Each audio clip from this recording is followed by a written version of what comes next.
अरिहंत सिद्ध सूरी उपाध्याय साधु सर्व अर्थ के प्रकाशी मांगलिक उपकारी है। तिनको स्वरूप जाने राग ते मई जो भक्ति खाए को नवाई स्तुति को उचारी है। धन धन तिन ही ते काज सब आज भय कर जोड़े बारे बारे वंदना हमारी है।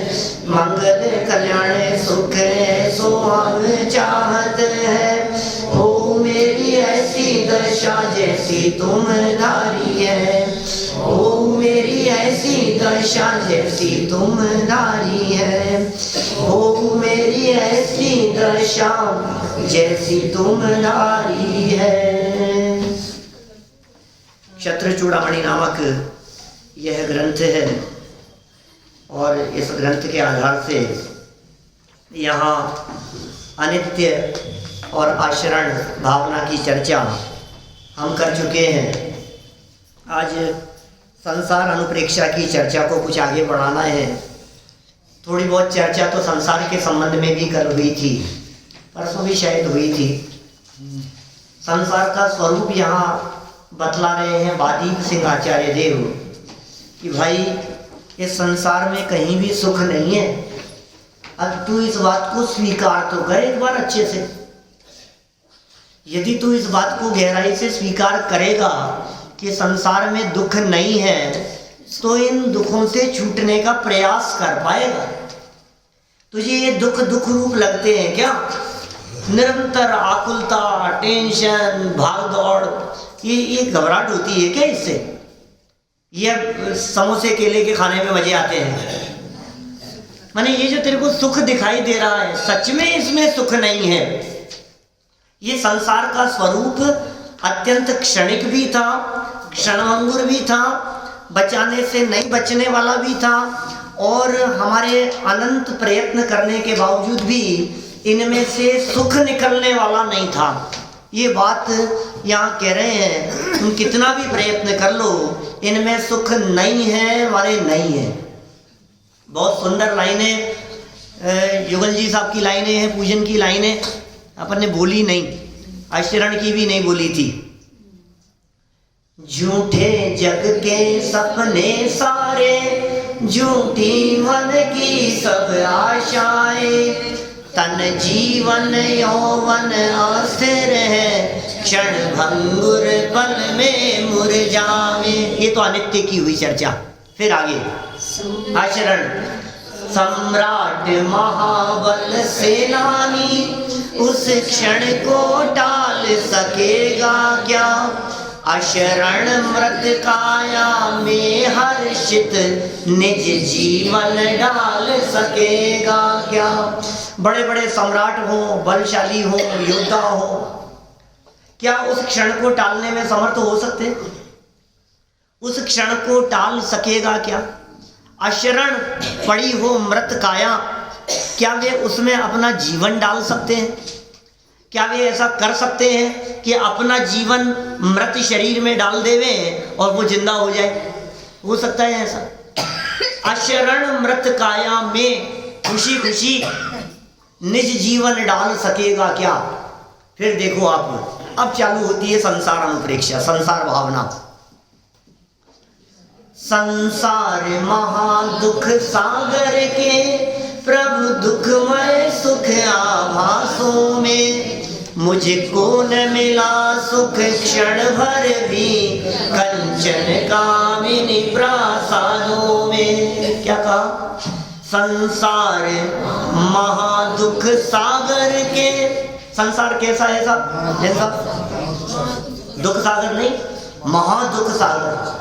ये कहता है मेरे माथे पर दुखों का पहाड़ टूट पड़ा। क्या?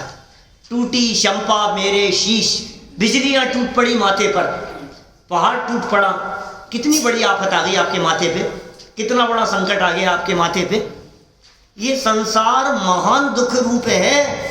ज्ञानी महसूस करते हैं प्रति क्षण आकुलता, बेचैनी, तकलीफ, टेंशन, घबराहट, कभी कुछ हो गया, कभी कुछ हो गया।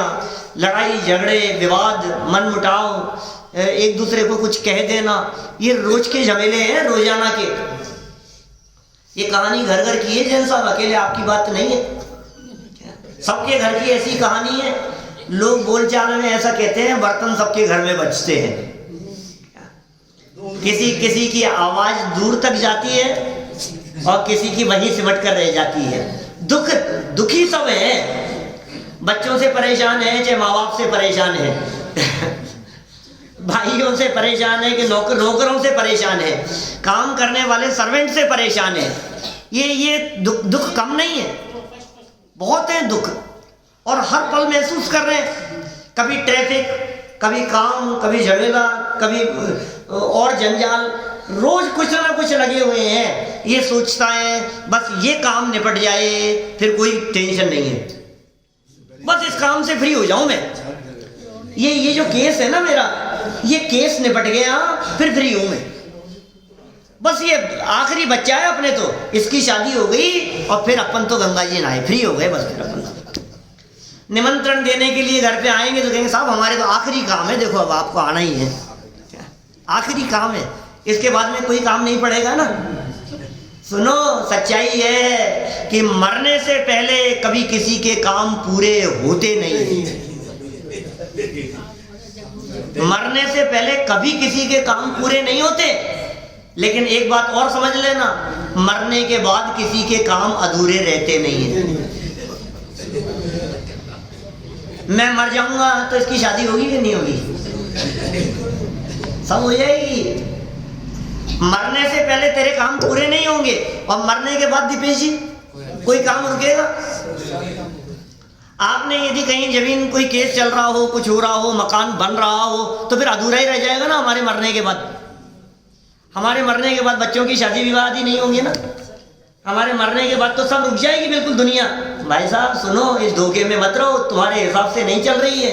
ये संसार का स्वरूप इस प्रकार का है, ये बात यहाँ कह रहे हैं। उसके जाने के बाद देश दुनिया की व्यवस्था सब इंदिरा जी के जाने के बाद में भी हिंदुस्तान जो का त्यों चलता रहा, और राजीव गांधी के जाने के बाद भी चलता रहा।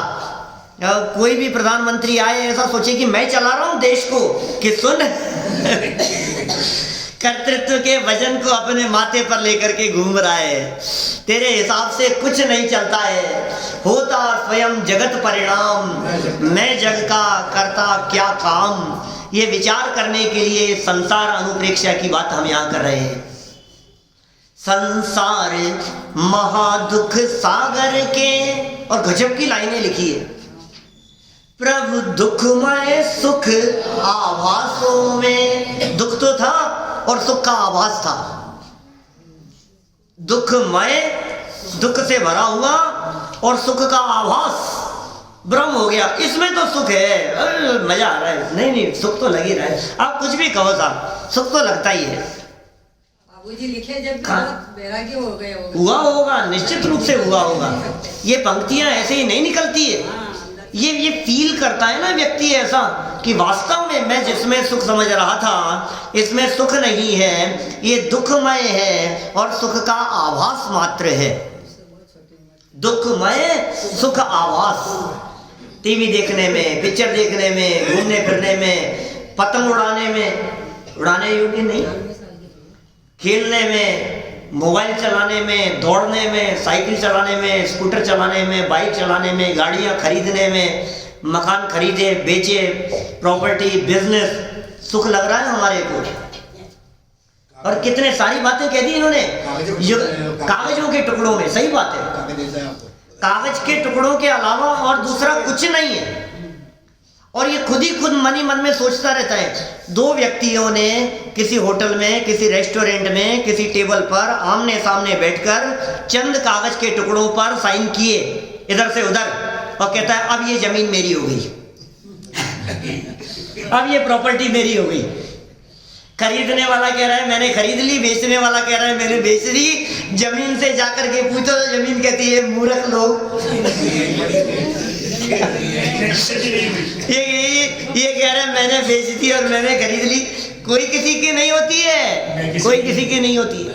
क्या इसको हमने अपने में मिला लिया, हमने हमारा मकान बढ़ा लिया, कौन बढ़ाए कौन घटाए? ये जमीन प्रॉपर्टी संपत्ति ये जहां की तहां 1 इंच मात्र भी इधर से उधर खिसकती नहीं है। और ये कहता है मैंने कर लिया, अपना अपना करते हुए मर जाता है, जीवन पूरा हो जाता है। मेरा है मेरा है मेरा है, अपना है अपना है, ये मरे जा रहा है उसके पीछे, एक एक वस्तु के पीछे। कहते हैं ना वो पुद्गलों में प्राण अटके हैं इसके, एक एक पुद्गल पदार्थ में प्राण अटके। मोबाइल टूट जाए तो ऐसा लगता है जैसे प्राण निकल गए वो अंदर से। नई गाड़ी खरीद करके लाया और स्क्रैच हो गया तो ऐसा लगता है जैसे अपने ऊपर, शरीर पे भी नहीं आत्मा पे चला है हल। ऐसा फील होता है। ये दुखमय है, सुख के आवास मात्र है, सच्चा सुख इनमें रंच मात्र भी नहीं है। एक लाइन पढ़ी है अभी तो अपन ने संसार अनुपेक्षा की, दूसरी लाइन सुनो, बहुत गजब की बात कह दी। सारे दुनिया के सुख रूप परिस्थितियों को समेट करके धर दिया दूसरी लाइन में। पहली क्या बोली? संसार महादुख सागर के, इसमें नहीं है, किताब में नहीं है, पूजन की लाइन बोल रहा हूं। संसार महादुख सागर के, प्रभु दुख वह सुख आभासों में, मुझको न मिला सुख। आप कह रहे हो ये मुझको नहीं मिला सुख? क्या चाची जी आप कह रहे हो ये बात? बोलो, या आप बोल तो रहे हो मुझको न मिला सुख? नहीं मिला, नहीं मिला, सच कह रहे हो आप? ये लगता तो ज्यादा क्या मुझको न मिला सुख क्षण भर भी। थोड़ी देर के लिए तो मिलता है, थोड़ी देर के लिए तो मिला, लगता तो है। पापा कुछ भी कहो, लगता तो है। मुझको न मिला सुख क्षण भर भी, कंचन कामिनी और प्रासादों में। 3 बातें कह दी और 3 में सारी दुनिया को समेट, 3 में 3 लोग को समेट लिया, तीनों लोग समेट लिए गए इसमें। कंचन में नहीं, गोल्ड में नहीं, धन दौलत सारे सब शामिल हो गए कंचन में। मिला इसके अंदर सुख आपको कंचन में?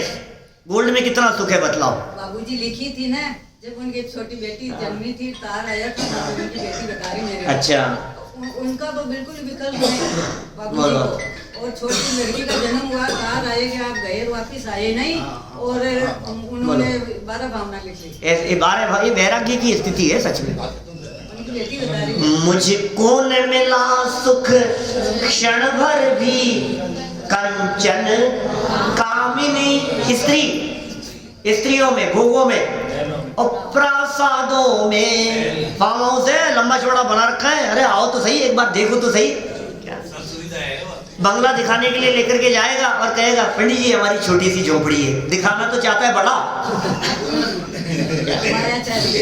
और कहेगा वे छोटे सा है हमारा, कुछ नहीं। लंबा चौड़ा बिजनेस गर्व से फूला नहीं समाता है, और जब वचन कहता है किसी विद्वान के सामने तो ये कहता है छोटा सा काम है, कुछ नहीं। सभ्य जी, वो सभ्य सभ्य कहने वाला वो सभ्य सभ्य भाषा में बात का प्रयोग कर रहा है। देखो आप क्या कह रहे हैं, मुझको न मिला सुख। कहाँ नहीं मिला भाई साहब, ये तो बतलाओ कहाँ नहीं मिला? कंचन में नहीं मिला, कामिनी में नहीं मिला, प्रासादों में नहीं मिला, महलों में नहीं मिला, तीर्थ क्षेत्रों में नहीं मिला। अरे पर पदार्थों में सुख नहीं है, ये बात समझ में आ गई एक बार। जब तक ये बात समझ में नहीं आएगी तब तक आपको यही दिखता रहेगा, यहाँ सुख है इसलिए वहाँ चले जाओ, वहाँ सुख है तो वहाँ चले जाओ, इस क्षेत्र में सुख है तो चलो वहाँ चले जाओ, इस देश में सुख है तो वहाँ चले जाओ, इस कॉलोनी में मकान हो तो मजा आ जाएगा तो वहाँ शिफ्ट होने की सोचता है, वहाँ बंगला खरीदने की सोचता है। कहाँ कहाँ सोच रहा है भाई साहब, प्लान करता रहता है। यहाँ तो परेशान हो गए, वहाँ जाएंगे तो सुखी हो जाएंगे। अरे साहब हम तो अकेले हैं इसलिए परेशान है, 2-4 साथ होते ना तो सुखी हो जाते। कि सुन, साथ वाले भी दुखी हैं और अकेले भी दुखी हैं। बिजनेस वाला ये कहता है कि जॉब होती ना तो कम से कम 10 से 5 फ्री तो हो जाते। क्या ये बिजनेस बहुत परेशानी है। और जॉब वाला ये कहता है कि यार बहुत झंझट है, खुद के बिजनेस की तो बात ही कुछ और है। जॉब वाले को बिजनेस में सुख दिखता है, बिजनेस वाले को जॉब में सुख दिखता है।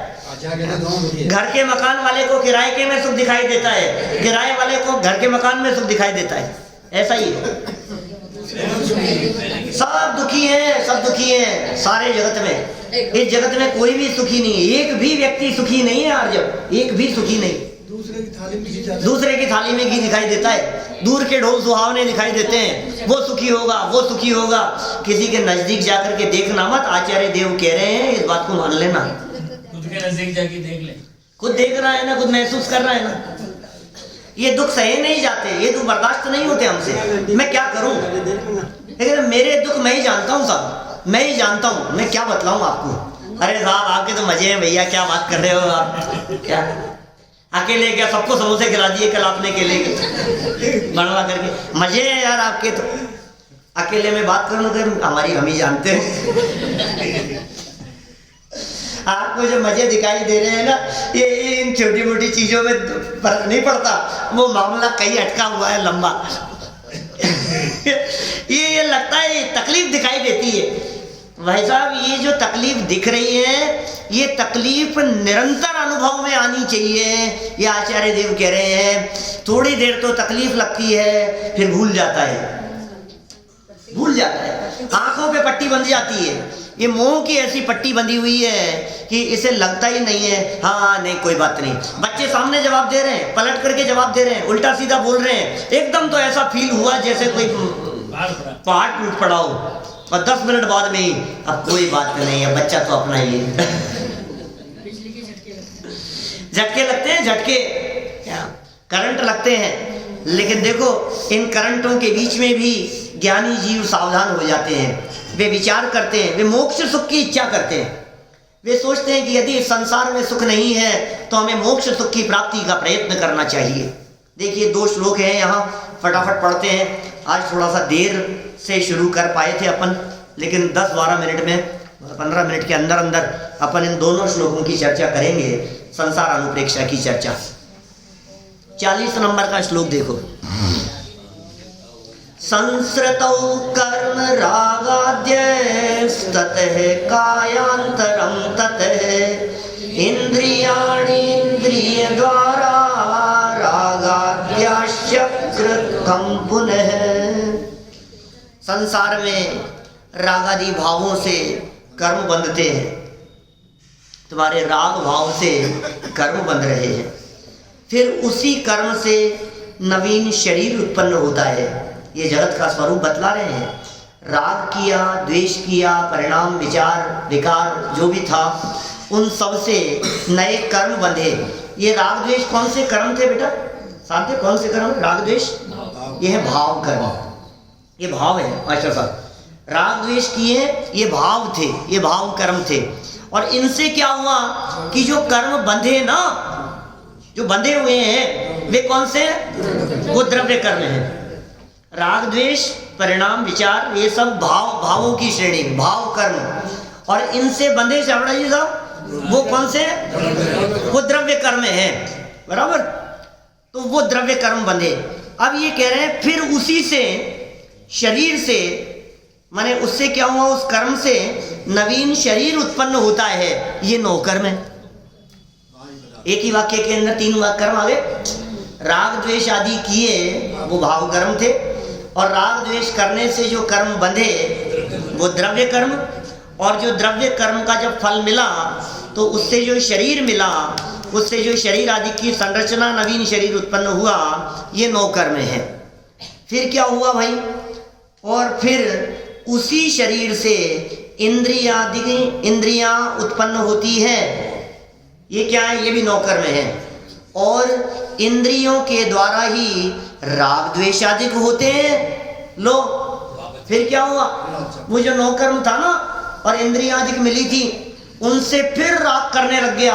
यार कितना सुंदर है यार, देखो क्या गजब के दृश्य हैं भाई, कितने सुंदर सुंदर चित्र हैं, क्या गोल्ड का काम हो रहा है। लोग आते हैं देखते हैं क्या गजब काम हो रहा है भाई, मजा आ गया सब, क्या काम दिखाई दे रहा है। कल दोपहर में आए थे यहाँ बॉम्बे से कुछ लोग मंदिर देखने के लिए। क्या काम है भाई, इतना पुराना टोटल जी ऐसा ही देख देख करके हमारे को कितना अच्छा लगता है।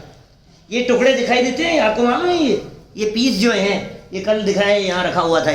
ये इस तरह के स्टोन है। ये अंदर अंदर फिक्स है स्टोन की टुकड़ियाँ। ये पेंटिंग नहीं है, ये स्टोन छोटे छोटे से कट करके हाथ लगा करके देखो साहब, आपको महसूस होगा। मतलब ये टुकड़ियां इस तरह की कट करके कटिंग हो करके 350 साल पहले 300 साल पहले ये इसमें फिट किए गए। ये क्या गजब काम है भाई, क्या गजब काम है, इतना सुंदर दिखाई दे रहा है। सुनो सुनो सुनो, ये जो राग हुआ ना तुम्हारा, देख करके चक्षु इंद्रिय से सुन सुन करके मजा आ गया यार, क्या सुना यार, बहुत अच्छा लगा हमारे को, सुनने से बहुत अच्छा लगा। ये क्या है, ये कर्णेंद्रिय का विषय। ये देखने से जो क्या हुआ, ये चक्षु इंद्रिय का विषय, स्पर्श करने से यार बहुत अच्छा लगा रखा है यार, ये तो बहुत अच्छा है, बहुत अच्छा लगता है, जब अच्छा फील होता है जब इसको अपन हाथ लगाते हैं ना, बहुत अच्छा लगता है। स्पर्शेंद्रिय का विषय, घ्राणेंद्रिय का विषय, रसनेंद्रिय का विषय, इन सब विषयों से ये करता है राग आदि। तो 9 कर्म से राग आदि कह दिया ना, तो राग द्वेष आदि, काम क्रोध विकार परिणाम सब, वो सब फिर भाव कर्म हो गए। फिर उन भाव कर्म से बंधे द्रव्य कर्म, फिर द्रव्य कर्म से पुनः मिलेंगे 9 कर्म, फिर 9 कर्म मिलने पर ये फिर करेगा राग द्वेष, और फिर राग द्वेष करने से फिर बंध गए द्रव्य कर्म, और फिर द्रव्य कर्म के बंधने से फिर मिलेंगे 9 कर्म, और 9 कर्म के मिलने पर फिर करेगा राग द्वेष। ये देखो आगे वाला वाक्य पढ़ो, इसी प्रकार संसार चक्र की उत्पत्ति होती है। ये साइकिल चलता रहता है।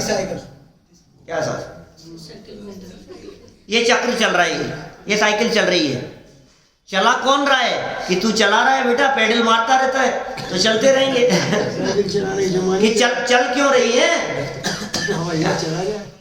कि चल क्यों रही है, कि तू पेडल मारना बंद कर और साइकिल टूट जाएगा। कि साहब मैं क्या कर रहा हूं, कि राग द्वेष, कषाय, भाव कर्म, ये पॉइंट है, ये कड़ी है एक। पुनः राग द्वेष यदि नहीं करे तो द्रव्य कर्म नहीं बंधेंगे, वो नहीं बंधेंगे तो 9 कर्म नहीं मिलेगा, ये साइकिल टूट जाएगा। ये संसार चक्र है, ये संसार चक्र टूटेगा तो मुक्ति की प्राप्ति होगी। ये उपदेश दे रहे हैं, ये सिखा रहे हैं यहाँ पर। सरल अर्थ पढ़े देखो, इस संसार में जीव को राग द्वेषादि भावों से पौद्गलिक 8 कर्मों का बंध होता है। क्या क्या होता है, इस संसार में इस जीव को राग द्वेष काम क्रोध गुस्सा मायाचार छल कपट नाराजगी, इन सब भावों से, भक्ति का भाव, पूजन का भाव, नाचने गाने का भाव, म्यूजिक सुनने का भाव, खाने पीने का भाव, घूमने फिरने का भाव, ये सब आदि भावों से पौद्गलिक 8 कर्मों का बंध होता है। इन भावों से आयु कर्म का बंध जीवन में एक बार होता है, त्रिभाग में होता है, अपने अपने सिस्टम के अनुसार 8 चांस तक मिल सकते हैं। और जो बाकी जो 7 कर्म है, उन कर्मों का बंध निरंतर होता रहता है। ज्ञानावरण, दर्शनावरण, मोहनीय, अंतराय, वेदनीय, नाम और गोत्र, आयु को छोड़कर, आयु लाइफ में एक बार बंधेगा, ये बंद होता है। कर्म के उदय का निमित्त पाकर जीव को औदारिक आदि शरीर की प्राप्ति होती है। शरीर 5 प्रकार के होते हैं दीपेश जी, 5 प्रकार के शरीर हैं। वर्तमान में हमारे 3 शरीर हैं, मालूम है नाम, औदारिक, वैक्रियक, आहारक, तेजस और कार्बन। ये 5 प्रकार के शरीर हैं। इन 5 शरीरों में ये हड्डी खून मांस वाला जो मनुष्य और त्रियंचियों का शरीर दिखता है, ये दिखने वाला ये है औदारिक, ये औदारिक शरीर है, ध्यान रखना बेटा, औदारिक है ये शरीर जो दिखाई देता है हमारे को, औदारिक। एक होता है वैक्रियक, वो होता है देवों और नारकियों के, वो वैक्रियक शरीर है। फिर एक है आहारक, रिद्धिधारी मुनिराजों के मस्तक से निकलता है एक पुतला, शंकाओं के समाधान के लिए, तीर्थ वंदना के विकल्प से वो एक हाथ प्रमाण सफेद पुतला, 6ठे 7वें गुणस्थानवर्ती रिद्धिधारी भावलिंगी मुनिराजों को, उस पुतले का नाम है आहारक शरीर। एक है तेजस, वो तेज प्रदान करने का काम करता है बॉडी में। कहते हैं गर्मी है, गर्मी नहीं है, सब ठंडा पड़ गया, शरीर ठंडा पड़ गया। तो ये जो तेज है, ये तेज प्रदान करने का काम करता है इस वर्तमान शरीर में, इसका नाम है तेजस। ये भी 2 तरह का है, एक तो जो नॉर्मल सब संसारी जीवों के होता है वो, और एक रिद्धि से भी होता है। वो शुभ और अशुभ के नाम से जो दाएं और बाएं कंधे से निकलता है वो भी तेजस है। वो पुतला, वो तेजस शरीर, ये उष्णता का जो काम है सबके है तेजस शरीर। और एक है कार्मण, कर्म, कर्म जो भी बंधे हुए हैं वो सब कार्मण नाम का शरीर है। तो 5 शरीर है। ये क्या कह रहे हैं, कर्म के उदय का निमित्त पाकर जीव को औदारिक आदि शरीर की प्राप्ति होती है। शरीर में स्पर्श आदि इंद्रियां होती है।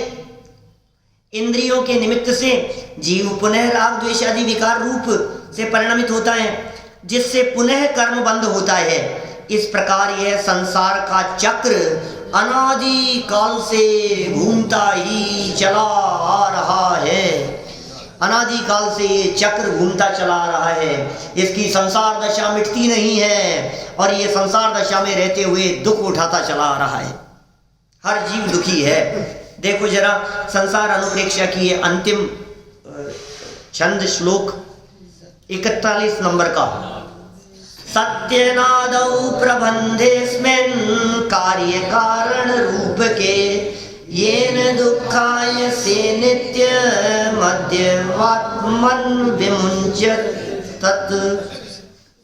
कार्य कारण रूप इस अनादि प्रबंध के होने पर जिससे तू नित्य दुखी होता है, अब तो उसको छोड़ दो।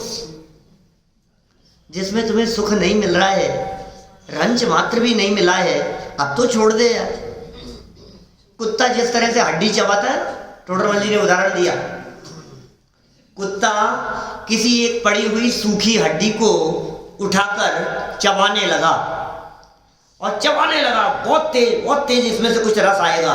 और थोड़ी देर में क्या हुआ, अपनी ही दाढ़ में से खून निकलने लगा। तो खून निकलने लगा तो रस आया ब्लड का। अब रस आने पर ये सोचता है हड्डी में से स्वाद आ रहा है, उसको छोड़ता नहीं और स्वाद आ रहा है, नहीं और चबाओ, स्वाद आ रहा है, इसमें से स्वाद आ रहा है।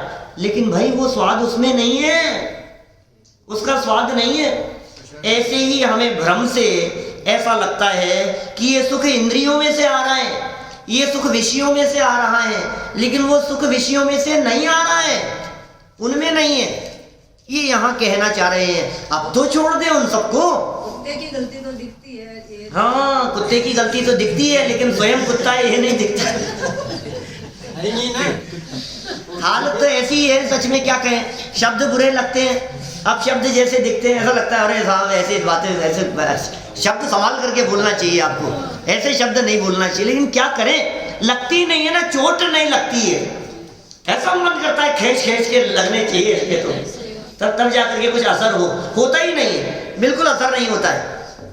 देखो बहुत सुंदर लाइनें लिखी दौलत राम जी ने छेड़ाला में, संसार भावना लिखते हुए उन्होंने क्या लिखा, चाहूं गति दुख जीव भरे हैं, परिवर्तन पंच करे हैं, और सब विधि संसार असारा, या में सुख नहीं लगारा।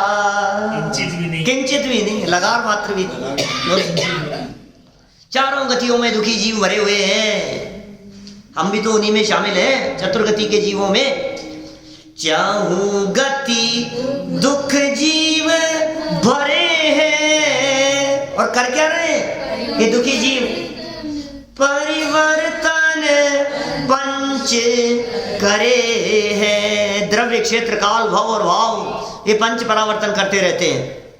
जन्म मरण दुख उठाना संसार दशा में, यहाँ से मरे, आज मरे और कल तीसरा दिन है परिवार वालों के लिए, कोई किसी को पूछता नहीं है, किसी को किसी से कोई मतलब नहीं है। और हम कितनों को पूछते हैं बताओ मेरे को। तेरे मान से, तेरे यश प्रतिष्ठा से भी दुनिया को मतलब नहीं है, खुद ही राजी होता रहता है। अच्छा नया सूट पहन करके आएगा और जगत के जीवों को देख मैं कितना अच्छा लग रहा हूँ, कि तू खुद ही देख देख करके राजी होता रहे।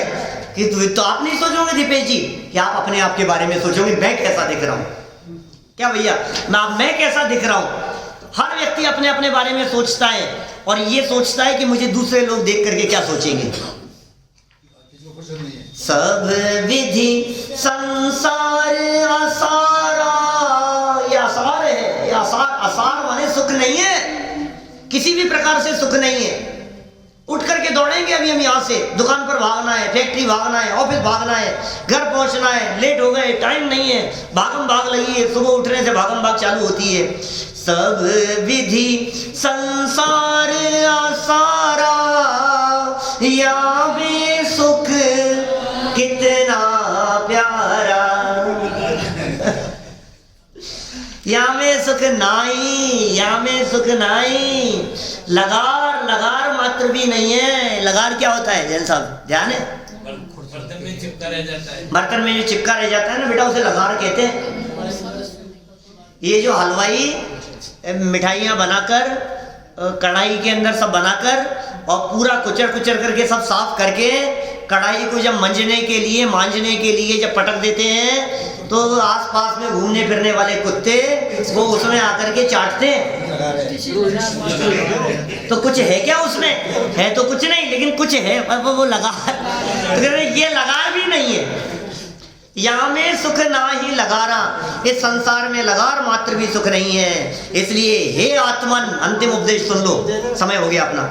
हे आत्मन, कारण कार्य रूप यह परिपाटी, कारण और कार्य रूप, राग द्वेष कारण था, द्रव्य कर्म का बंधन और नौ कर्म का फल ये कार्य था।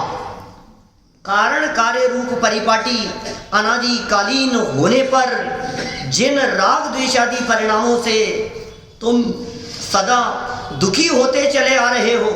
तुम किससे दुखी हो?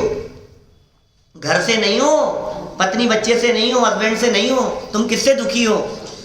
जिन राग द्वेषादि परिणामों से तुम सदा दुखी होते चले आ रहे हो, उन राग द्वेषादि विकारी दुखद परिणामों को अब तो छोड़ो, अब तो छोड़ो। मुझे तुम्हें नहीं छोड़ना है, मुझे राग छोड़ना है।